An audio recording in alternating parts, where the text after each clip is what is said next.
Hello everybody, I'm Raphael Perry and it's time for some closing thoughts on Book 1 of Bloodsword before I begin Book 2. I should have probably done this at the end of the last episode, and I could have tacked it onto the beginning of the first episode of Book 2, but that didn't feel quite right.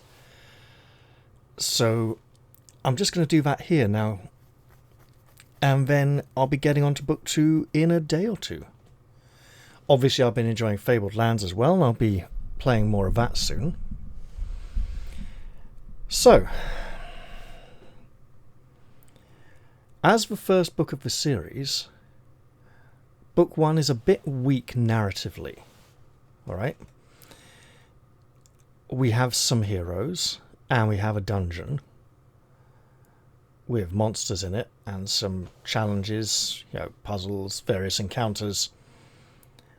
It's a very magic-heavy dungeon. There's lots of teleportation. This is Wizards Built the Big Dungeon. It's a bit like Death Trap Dungeon, Trial of the Champions, the sequel to Death Trap Dungeon. And then, what's it? Armies of Death is the third one. But essentially, it's like the big challenge dungeon. Why are the heroes going in there?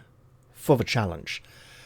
There's a reward, but once you complete it, the adventure's complete, you don't get to keep the reward. Well, you do get to go on to a second book, but essentially, the reward is for the prestige, bragging rights, saying you went in there and survived.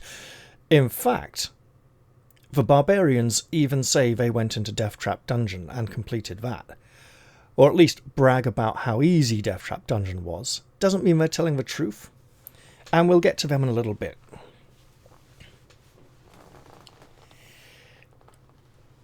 There's not much of the actual Bloodsword story itself. That begins early in Book 2, when the actual main plot line of the campaign is introduced. And you could almost skip this first book entirely and go straight to the second one. In fact, apparently there's an official novelization of the series written by one or both of the authors who worked on it. And they literally started with Book 2 and then did Book 1 before going to Book 3, or started with the beginning of Book 2, then did Book 1, then did the rest of Book 2. Which isn't an entirely bad idea.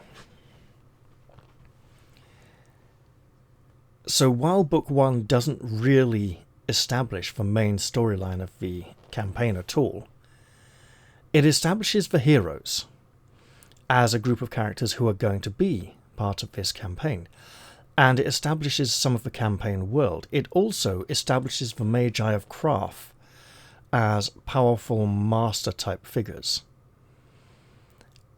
Now, the main villains of the campaign are the great ancient Magi, the dead ones, like Magus Uru, who we encountered in our playthrough. And they are operating from beyond the grave to bring about some truly cataclysmic apocalyptic disaster, which the heroes will be working to prevent. However, that isn't really touched upon at all in the first book. But when we get to Book 2, or Book 3 even, and get told, the ancient Magi are doing this thing, you need to stop it. If we hadn't played the first book first, we might not be very impressed by this. We might not feel it was important or powerful. Be like, who are these? If we mess up, we might get an inkling of how powerful they are, but until then, nothing, right? So, this first book establishes the Magi, the dead powerful Magi like Magus Uru, not the new imposters, as truly powerful villains with no sense of honor or decency, really. They also feel wronged and betrayed and might be out for vengeance on the whole world, right? So it helps give them power and motivation and make them feel important.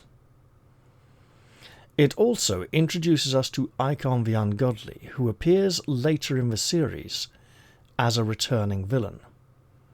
If we do not play the first book and then we bump into him later, he's a complete nobody. Like, we meet him and we're told, this is your arch nemesis. You've met him before, and we wonder who he is. Who is this man? No idea.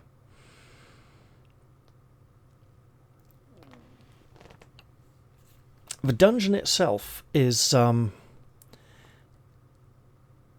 it suffers the weakness of theme dungeons, right? Or theme levels, in that they can often feel very self-contained and disjointed. So we have the first bit with... depending which mage we worked with, and I'll get onto that in a little bit. So you have the first bit, we worked with Magus Balthazar, so we had the first part with the free supplies, the elf maiden who would give us a magic item, and a powerful demon that we avoided.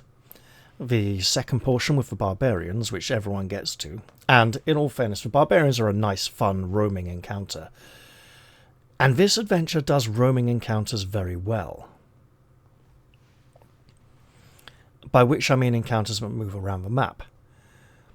I still have my little map here demonstrating, the barbarians start here, they go to the T-junction, they split both ways, they go to the scroll room, they go to the assassins, they join up to fight the assassins, they come back again.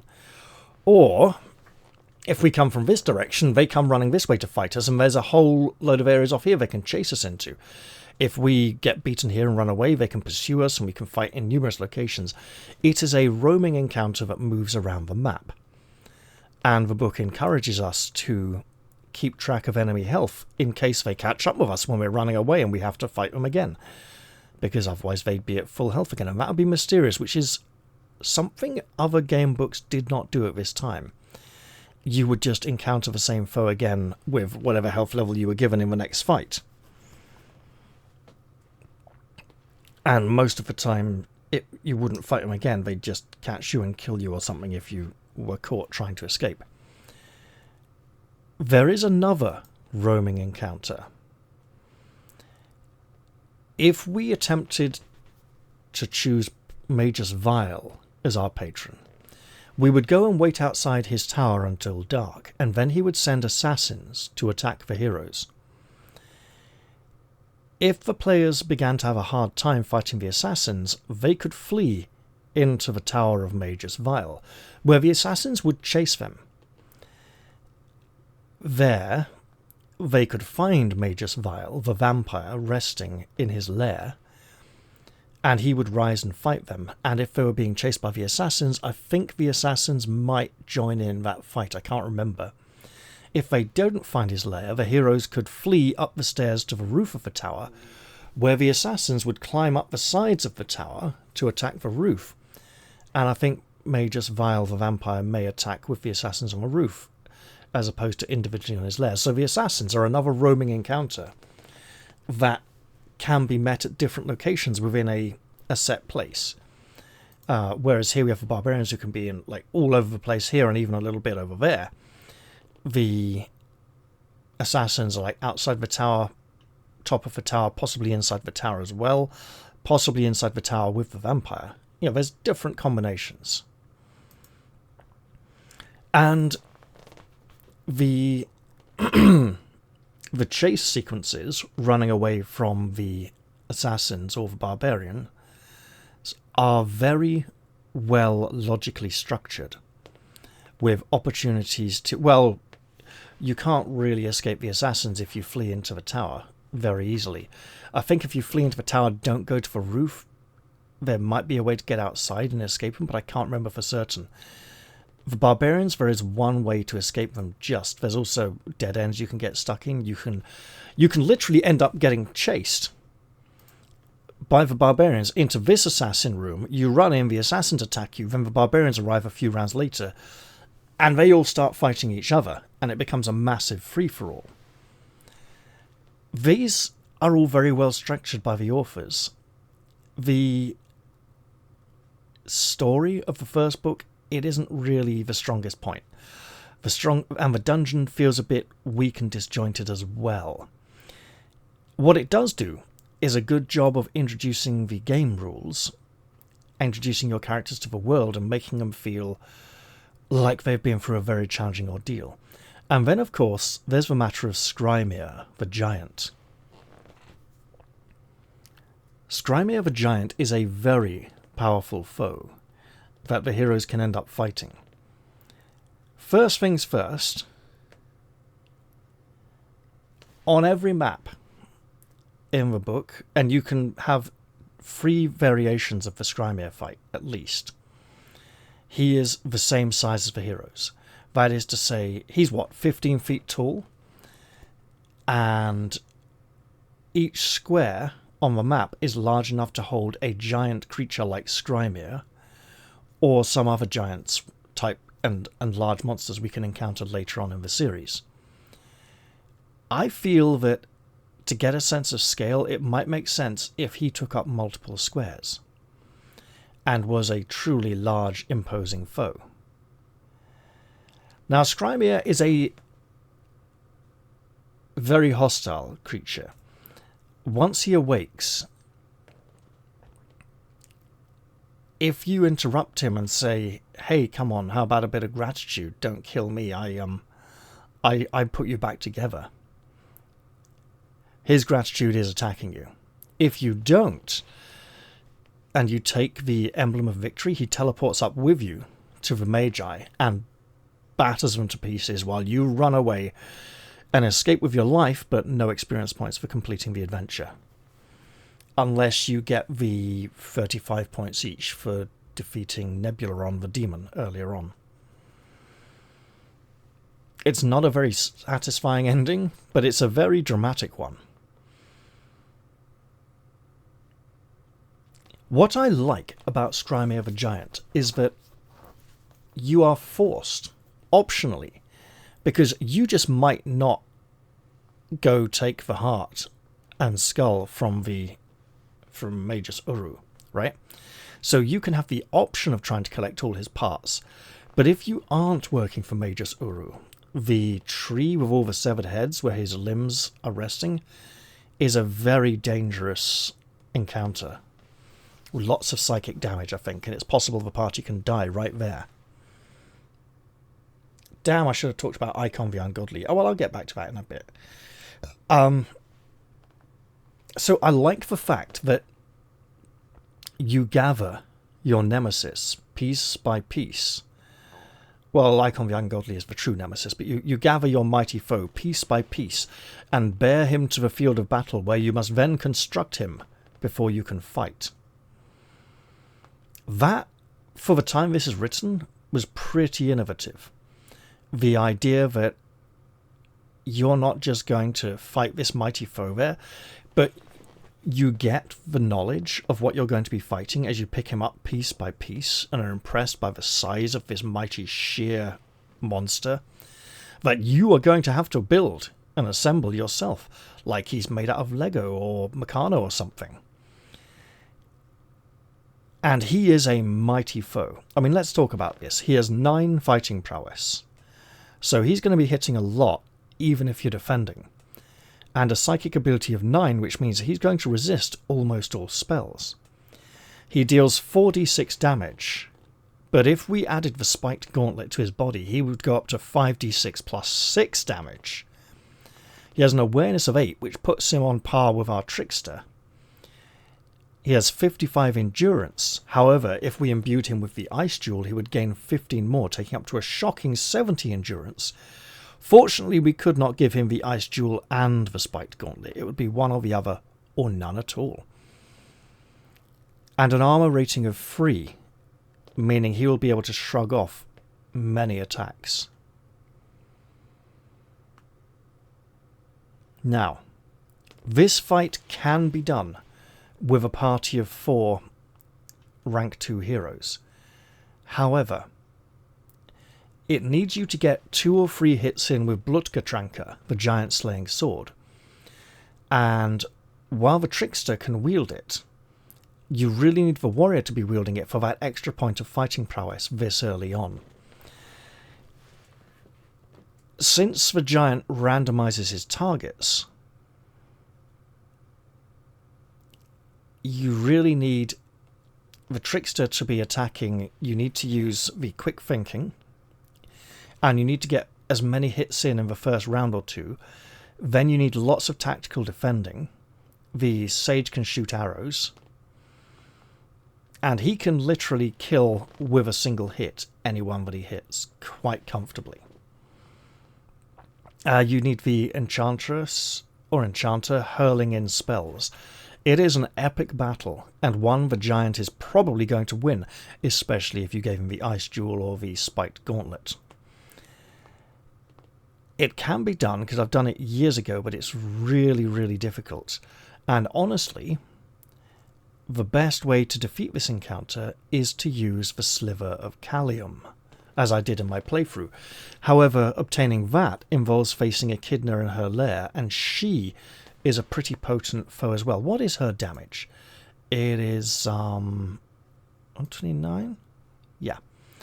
Oh, I took her token away. Well, you know what? I've got the book open, so 129.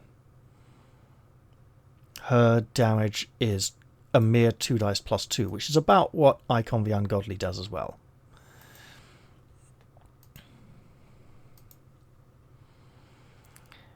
So, of course, Scrymy of a Giant may be more manageable with a party of 3 rank 3 characters, 2 rank 4, or 1 rank 8. However, the smaller the party, the less variable his targeting will be. And if there's just one person, he's hitting the one of you every turn. So if you're like a single rank 8 enchanter, you can get 1 or 2 spells off, but he will murder you.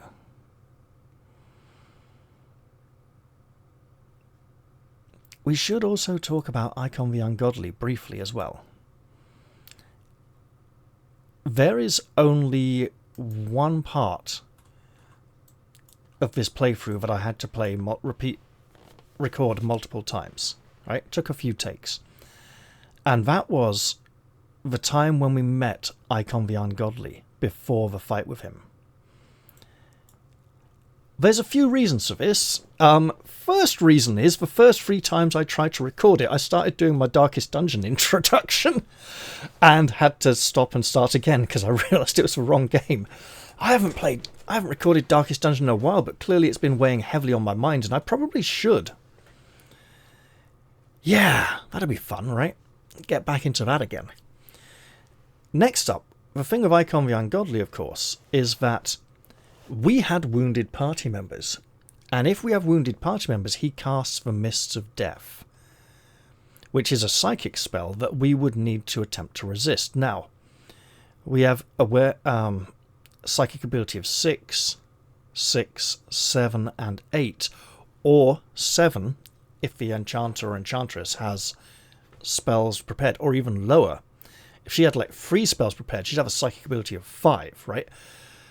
And the Mists of Death deal 2d6 damage, which ignore armor.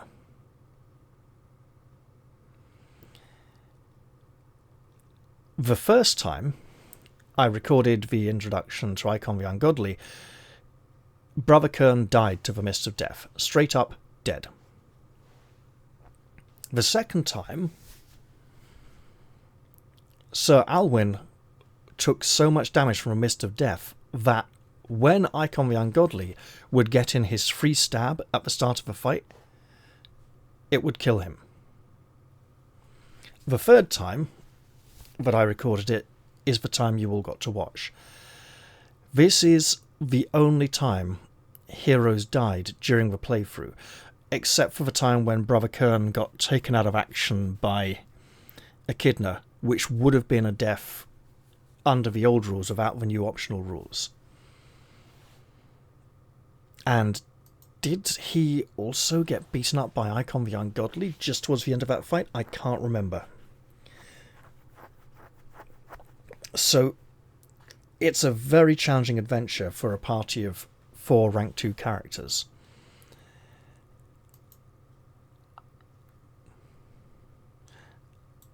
I maybe shouldn't have told you about recording the Mist of Death section a couple of times, but it is brutal. And the worst part is, he only uses the Mist of Death if you have wounded party members. He doesn't do it if you're on full health. If you're on full health, he says, let's work together, and then stabs the first player in battle order and begins his fight. But if someone's hurt, he says, hey, let me heal you, and then starts to cast the Mist of Death. probably he thinks that, he's persuaded you, he's helping, so you might not be suspicious. Whereas if you're on full health, he probably thinks he can't get away with it. But it also feels that he's a malicious, nasty, vindictive person who will use the spell to try and finish off any wounded party members before starting the fight, to reduce the party size. Or he doesn't use it to soften up healthy people, he uses it to finish people off and try and take them out of the upcoming fight, which is just evil. It would mechanically make more sense for him to use the spell to soften up a healthy party. But the fact that he doesn't use that, and instead does it to finish off those who are already injured, or to soften them up significantly, tells us a lot about his character and makes him seem much nastier. Even if using the spell in both circumstances might make more sense.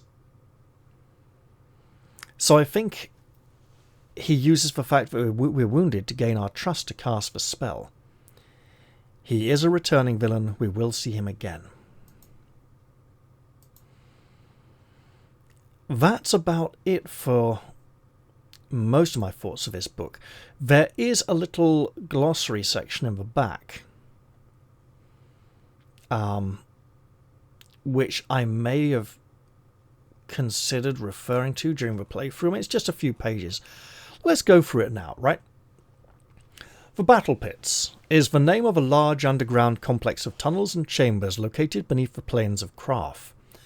Also used as the name of the contest staged by the Magi of Krarth every 13 lunar months, wherein a group of champions are sent down into the battle pits to vie with each other.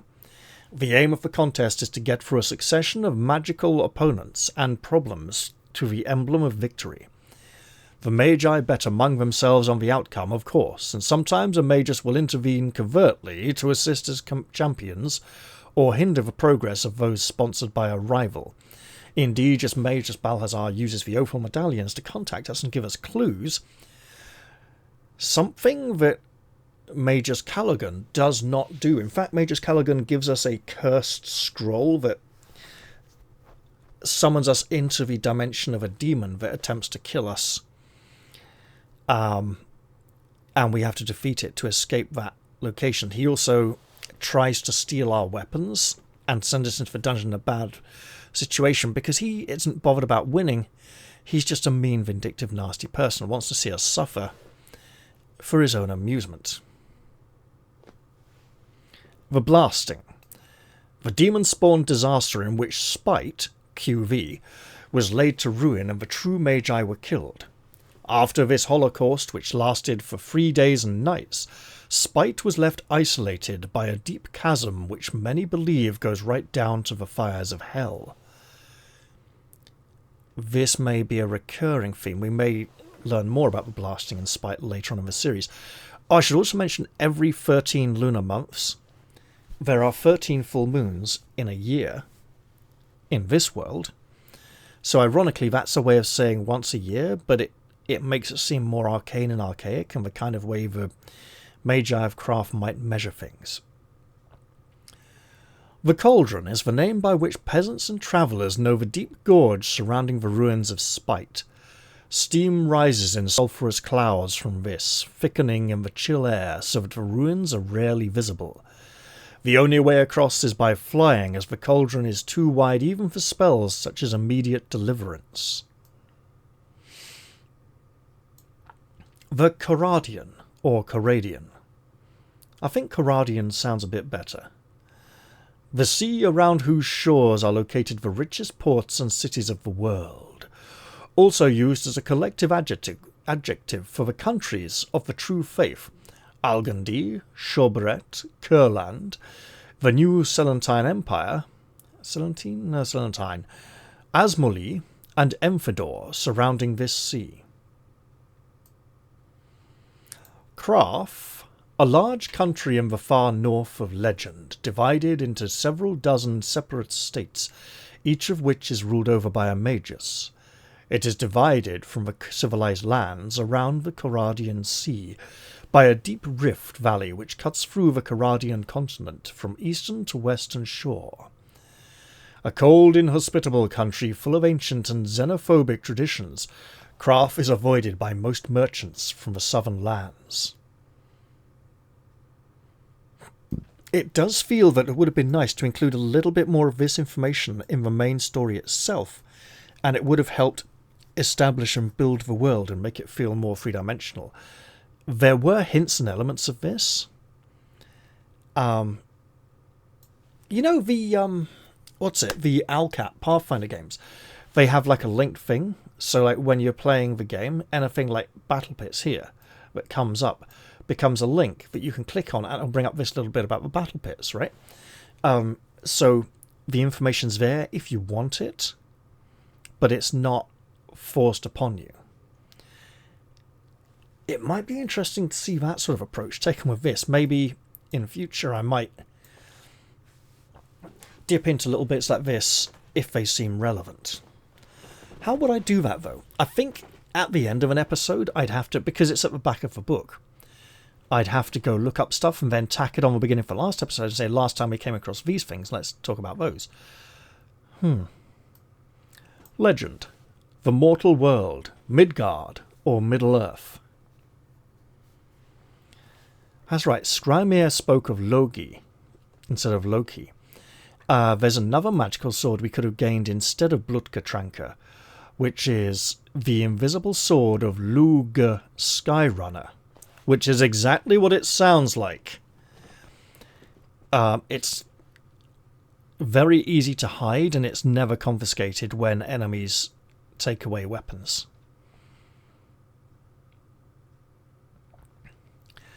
Now, when I first read these books, I didn't think of Luke Skywalker's lightsaber from Star Wars. I thought of the Sword of the Invisible Blade from, Orin, Legend of the Starseeker?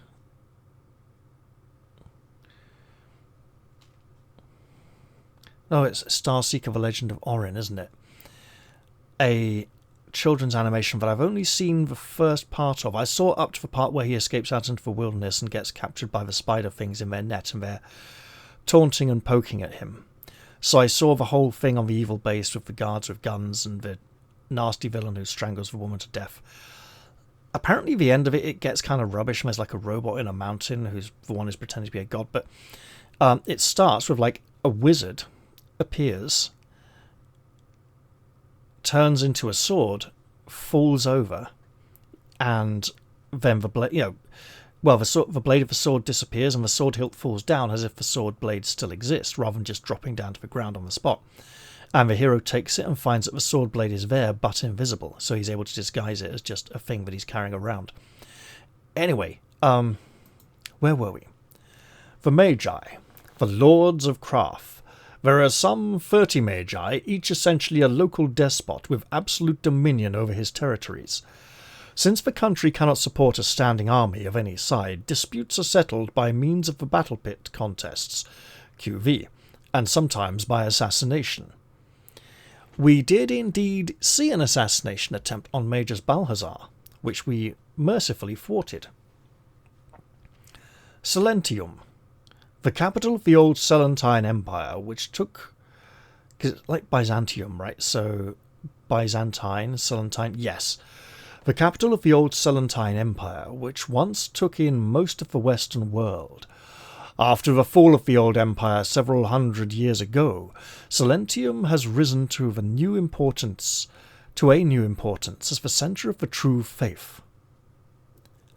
Spite, the holy city of the true Magi, who convened there every 7 years in order to commune with the gods of Krarth.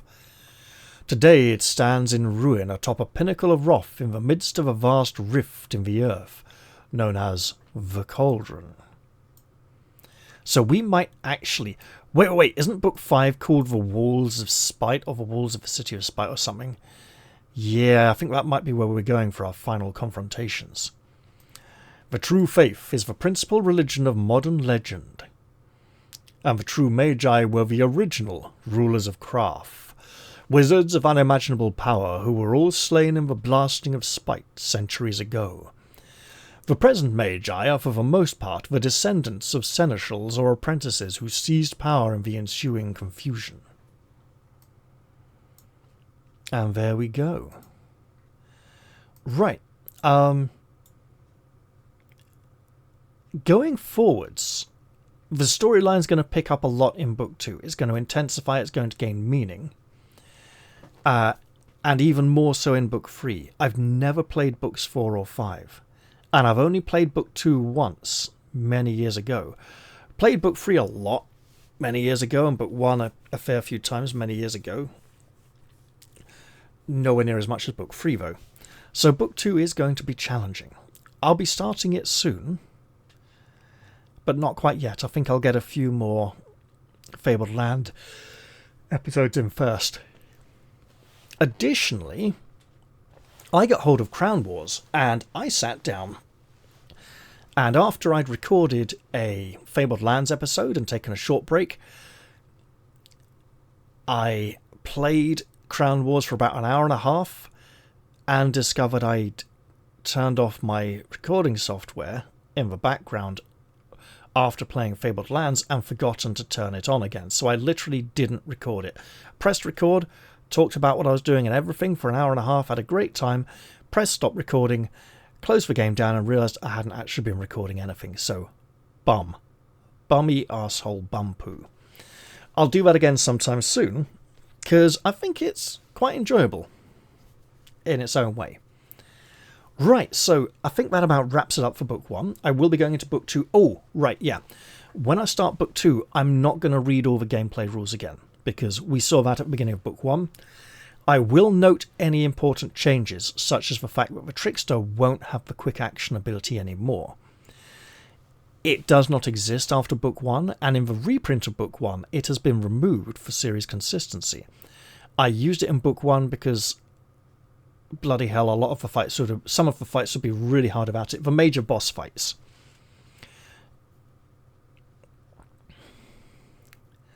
What else?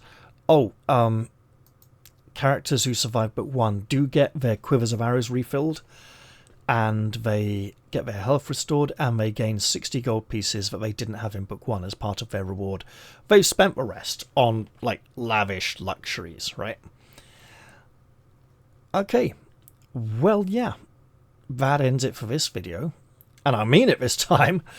I will look forward to seeing you all in Book 2 very soon. But for now, I'll say goodbye and good night, but I might record another Fabled Lands episode after this, just so I'll have something extra to put up in the next few days. Bye for now, everybody. See you all soon, when our heroes will be attempting a new adventure in Book 2 of Bloodsword. Cheerio, everyone. Bye-bye.